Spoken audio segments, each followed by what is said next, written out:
মাত্র 350 টাকায় একদিনে ঘুরে দেখলাম দিল্লির সবথেকে আইকনিক জায়গাগুলো। রেড ফোর্ট থেকে কুতুব মিনার, ইন্ডিয়া গেট থেকে লোটাস টেম্পল, সব এক সফরে একদিনে, তাও আবার গাইড সহ। কি ভাবছেন এ কিভাবে সম্ভব? আরে সবই সম্ভব। তাহলে চলুন আপনাদের আজ সেই গল্পই বলি। চলুন শুরু থেকে শেষ পর্যন্ত শুনে নিন আমাদের একদিনের দিল্লি দর্শনের কাহিনী। এর আগের ভিডিওতে আপনারা দেখেছেন আমরা নিউ দিল্লিতে স্টেশনের সামনে মাত্র 300 টাকায় কোন হোটেলে ছিলাম। সেখান থেকেই সকাল সকাল রেডি হয়ে প্রায় 10 মিনিটে হেঁটে চলে গেলাম হোটেল গ্র্যান্ড প্লাজার সামনে। তো আমরা এখন বাসের জন্য ওয়েট করছি। বাস আসবে সকাল 9:15 আর আমরা এখন এসে দাঁড়িয়েছি এই লোকেশনে। এই যে সামনে ফ্লাইওভার আছে আপনারা দেখতে পাচ্ছেন, আর এদিকে হচ্ছে গ্র্যান্ড প্লাজা। এখান থেকে সব বাসগুলো কিন্তু ছাড়ে। আর হ্যাঁ, এখানে বলে রাখি আমরা দিল্লি ঘোরার জন্য ইনক্রেডিবল ইন্ডিয়া ট্যুর এজেন্সির থেকে টিকিট বুক করে নিয়েছিলাম অনলাইনে। ওয়েবসাইট লিঙ্ক ও ফোন নাম্বার নিচে ডেসক্রিপশনে দেওয়া রইল। এরা মাত্র 350 টাকায় একদিনে দিল্লি ট্যুর করান। কোন কোন জায়গাগুলি কভার করে তা তোমরা এখন স্ক্রিনের উপর দেখতে পাচ্ছ।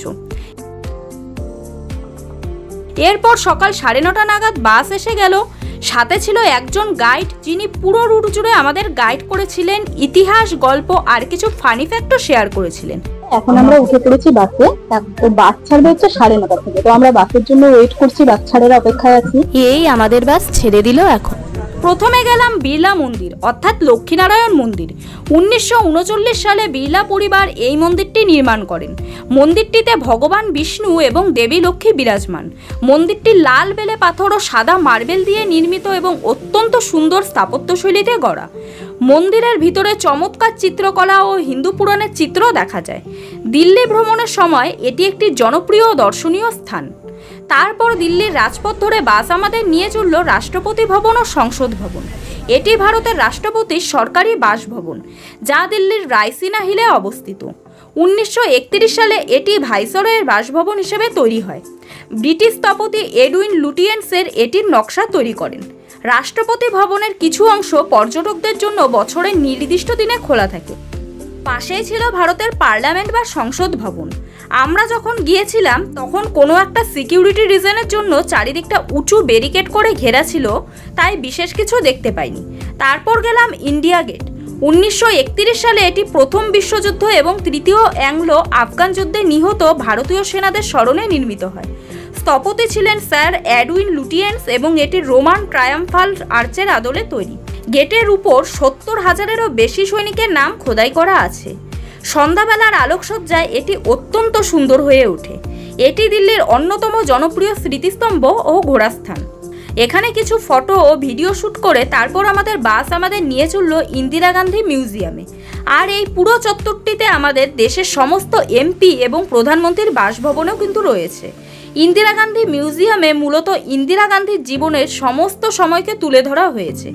ইন্দিরা গান্ধীকে যে জায়গায় হত্যা করা হয় সেই জায়গাটিও এখানেই রয়েছে। এরপর এখান থেকে বেরিয়ে বাস আমাদের নিয়ে গেল নির্দিষ্ট একটা রেস্টুরেন্টে। বলাই বাহুল্য এখানে রেস্টুরেন্টের সাথে কিন্তু বাসের কমিশন থাকে, তাই এখানে খাবারের দাম যথেষ্টই বেশি ছিল। আশেপাশে একটু খুঁজলে হয়তো একটু কম দামে খাবার পাওয়া যেত, তবে সময় যেহেতু লিমিটেড ছিল তাই এখানেই আমরা খেয়েছিলাম। ভেজ আর নন ভেজ অপশন ছিল। খাবারের দাম হিসেবে কোয়ালিটি কিন্তু মোটেই ভালো ছিল না। যাই হোক, এরপর বাস আমাদের নিয়ে গেল কুতুব মিনারের দিকে। কুতুব মিনার এটি দিল্লির মেহরৌলি এলাকায় অবস্থিত। বন্ধুরা, এখন আমরা চলে এসেছি কুতুব মিনারে। আর এই কুতুব মিনার সম্পর্কে কে না জানে। নির্মাণ শুরু করেন কুতুবউদ্দিন আইবক 1199 সালে এবং সম্পূর্ণ করেন ইলতুৎমিশ ও ফিরোজ শাহ তুগলক। মিনারটি লাল বালি পাথরে তৈরি এবং ইসলামী ক্যালিগ্রাফিতে সজ্জিত। এটি একটি ইউনেস্কো হেরিটেজ সাইট। আগে কুতুব মিনারের ভিতরে সিঁড়ি দিয়ে উপরে যেতে দেওয়া হতো, কিন্তু 1981-র একটি দুর্ঘটনার পর থেকে তা বন্ধ করে দেওয়া হয়। পাশেই আছে ঐতিহাসিক লৌহস্তম্ভ। বন্ধুরা, এখানে যে আয়রন পিলারটি দেখতে পাচ্ছেন এটি হচ্ছে চন্দ্রগুপ্ত বিক্রমাদিত্যের সময়কালে। আর এর বিশেষত্ব হচ্ছে এই হাজার হাজার বছরেও এই পিলারটিতে কিন্তু কোনো মরচে পড়েনি। এই পুরো জায়গাটি দিল্লির ইতিহাস, সংস্কৃতি ও স্থাপত্য ঐতিহ্যের একটি নিদর্শন। এরপর গেলাম হ্যান্ডিক্রাফট মার্কেট। এই জায়গাটা বাদ দিলেও চলতো, বেশিরভাগই ছিল ট্যুরিস্টদের জন্য লোকাল হস্তশিল্পের জিনিস, আর প্রতিটা জিনিসই মাত্রাতিরিক্ত দাম। একটু ঘুরে যা বুঝলাম এখানে ট্রাভেল এজেন্সিগুলোর কমিশন থাকে, তাই বিনা কারণে এখানে এক্সট্রা টাইম দিচ্ছিল, যা মোটেই দরকার ছিল না।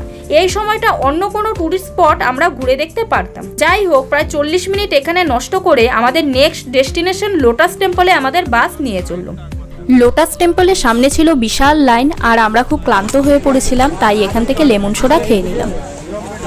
লোটাস টেম্পল 1986 সালে নির্মিত। এটি একটি পদ্ম ফুলের মতো দেখতে মন্দির। মন্দিরটি বিশাল সাদা মার্বেল দিয়ে তৈরি, পদ্ম ফুলের আদলে তৈরি। ভিতরে একদম শান্ত পরিবেশ বিরাজমান। আর এখানে কিন্তু কোনো ধর্মীয় উপদেশ বা চিহ্ন বা মূর্তি নেই। এটি মূলত একটি প্রেয়ার হাউস। এটি বিশ্বের অন্যতম দর্শনীয় শান্তিপূর্ণ উপাসনালয়। এরপর বাস আমাদের নিয়ে চলল রাজঘাট। এটি মহাত্মা গান্ধীর সমাধিস্থল, যেখানে 1948 সালে তার শেষক্রিয়া সম্পন্ন হয়েছিল। কালো মার্বেলের সমাধি প্ল্যাটফর্মের উপরে খোদাই করা আছে তার শেষ কথা, হে রাম। এখানে একটি অগ্নিশিখা সবসময় জ্বলতে থাকে, যা তার স্মৃতিকে জীবিত রাখে। চারপাশে শান্তিপূর্ণ উদ্যান, গাছপালা ও হাঁটার রাস্তা রয়েছে। এটি ভারতের স্বাধীনতা সংগ্রামের এক স্মরণীয় স্থান। এরপর আমাদের শেষ গন্তব্য লালকেল্লা। 6টা নাগাদ বাস আমাদের নামিয়ে দিল লালকেল্লার সামনে। পুরনো দিল্লিতে অবস্থিত শাহজাহানের তৈরি এই লাল বেলে পাথরের দুর্গটা একসময় ছিল মুঘল সাম্রাজ্যের পাওয়ার সেন্টার। আজও স্বাধীনতা দিবসে এখান থেকে প্রধানমন্ত্রীর ভাষণ হয়। মুঘল সম্রাট শাহজাহান এটি 1648 সালে নির্মাণ করেন, যখন তিনি আগ্রা থেকে দিল্লি রাজধানী স্থানান্তর করেন। এটি ভারতের ঐতিহ্য, ইতিহাস ও স্বাধীনতার প্রতীক। এরপর এখান থেকে অটো করে ফিরে গেলাম আমাদের নিউ দিল্লির সামনে হোটেলে। তো বন্ধুরা, এভাবেই একদিনে আমরা দিল্লির সব মেইন স্পটগুলো ঘুরে নিলাম, গাইডের কথায়, ইতিহাসে আর নিজের চোখে দেখে। বন্ধুরা, ভিডিওটি ভালো লাগলে লাইক, কমেন্ট আর সাবস্ক্রাইব করতে একদম ভুলো না। আর হ্যাঁ, নিচে কমেন্টে জানিও দিল্লির কোন জায়গাটা তোমার প্রিয়। এরপরের ভিডিওতে বলবো আমাদের মথুরা বৃন্দাবন ভ্রমণের অভিজ্ঞতা। সে পর্যন্ত বাই।